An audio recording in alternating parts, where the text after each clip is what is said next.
보통 다니엘을 묵시서로 분류합니다. 묵시서는 종말에 일어날 일들을 나타내고 있습니다. 그 종말의 시기에도 하나님께서 지키신다는 겁니다. 결국 악은 패배할 거라는 겁니다. 그러므로 믿음을 지키라는 겁니다.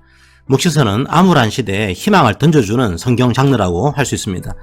일제강점기를 지내고 있던 신자들에게 다니엘서는 큰 힘이 됐을 겁니다. 다니엘처럼 믿음을 지키자 생각했을 겁니다. 오늘 설교 제목은 다니엘처럼입니다. 다니엘이 어떻게 살았을까 세 가지로 정리해 보았습니다. 첫째, 바벨론을 누가 다스리는지 기억하십시오.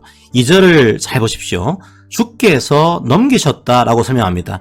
결국 바벨론도 하나님의 손 안에 있는 겁니다. 역사를 주관하는 것은 바벨론이 아니었습니다. 여러분이 이런 다니엘의 눈을 가지기 원합니다. 우리는 인생에서 많은 사람들을 만납니다. 그리고 힘 있는 사람들을 만납니다. 권력 있는 사람들을 만납니다.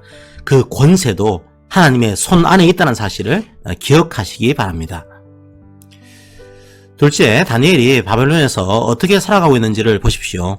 제국들은 다양한 방식으로 식민지를 통치합니다. 아시리아는 혼혈 정책을 썼습니다. 민족을 아예 없애버리는 거죠. 아시리아를 무너뜨린 바벨론은 교육 정책을 썼습니다. 교육을 통해서 바벨론에게 흡수되도록 이데올로기 교육을 한 겁니다. 다니엘과 세 친구가 이런 바벨론에서 살아가고 있는 겁니다. 조금 더 세부적으로 다니엘이 바벨론에서 어떻게 살아갔는지 봅시다. 다니엘은 바벨론의 학문과 언어를 배웠습니다. 바벨론의 교육을 그들은 거부하지 않았습니다. 존 스토트는 이중적 듣기라는 표현을 썼습니다. 그리스도인들은 하나님의 말씀에 귀를 기울여야 합니다. 동시에 우리 주변의 세상에도 귀를 기울여야 합니다. 세상을 이해하기 위해서는 세상의 소리도 들어야 합니다. 다니엘은 적극적으로 바벨론의 정치에도 참여했습니다. 영국에서는 윌버포스라는 정치인의 노력으로 노예제가 폐지되었습니다. 정치는 필요합니다. 그런 정치에 참여하는 것도 필요합니다. 각자의 신앙적 양심으로 시민사회에서 정치에 참여하시면 됩니다. 하지만 정치인이 신이 되어서는 안 됩니다. 정치를 우상화시켜서는 안 되는 거죠. 다니엘은 바벨론의 교육을 거부하지 않았습니다. 바벨론의 정치도 거부하지 않았습니다. 유독 바벨론의 음식만 거부하고 있습니다. 왜죠? 모세의 율법에 어긋나기 때문이라고 설명하는 견해도 있습니다. 음식이 이방신에게 바쳐졌기 때문이라고 설명하는 견해도 있습니다. 왕에 대한 헌신을 거부하겠다는 표현이라는 견해도 있습니다. 나라를 잃은 슬픔을 표현하기 위해서 그랬다는 견해도 있습니다. 다 일리가 있는 견해입니다. 그런데 또 하나의 견해를 소개해드리겠습니다. 바로 신앙 고백적 행위라는 겁니다. 다니엘은 바벨론식 교육을 받고 있습니다. 바벨론의 정치에도 참여하고 있습니다. 하지만 정체성을 잃지는 않았습니다. 여전히 하나님의 백성이라는 겁니다. 음식을 통해 신앙 고백을 하고 있는 겁니다. 지금 다니엘은 성전이 사라진 시대에 살고 있습니다. 하나님을 믿지 않는 세상에서 살고 있습니다. 그 시대에서 음식으로 하나님을 향한 신앙 고백을 하고 있는 겁니다. 여러분은 어떻습니까?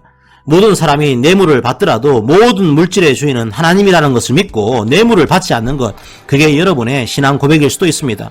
다른 사람들이 좋은 학점을 위해서 컨닝을 하더라도 나는 하나님께서 지키신다 믿음을 갖고 정직하게 시험을 보는 것, 그게 여러분의 신앙 고백일 수도 있습니다. 차별과 모욕적인 언어가 가득한 직장에서 모든 사람이 하나님의 형상임을 고백하면서 사람을 존중하는 언어를 사용하는 것, 그게 여러분의 신앙 고백일 수도 있습니다.